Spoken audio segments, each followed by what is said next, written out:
Assalomu alaykum va rahmatullohi va barakatuh.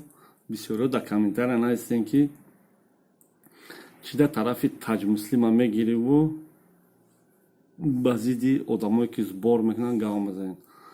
Бародаро, апао, хоҳаро, ман дар видео динанги видеода ман тарафи таҷмуслима гирифтагӣ нестам. Ман зидди тамоми блогерое ки қимор мезананд, шуморо фан мекунанд ва тамоми блогерое ки гадогӣ мекунанд. Ҳар касе ки мардай ай пули худаш хайр кунад ва посредник нашавад байни шумо байни одами муҳтоҷда. Ман ҳамин гап мегӯям. Ҳамин блогерои гадо биромаданд миллати моро дар тамоми рӯи замин дар болои интернет ҳамара ҳамчун гадо муаррифӣ карданд. Ман ҳамин гап мегӯям.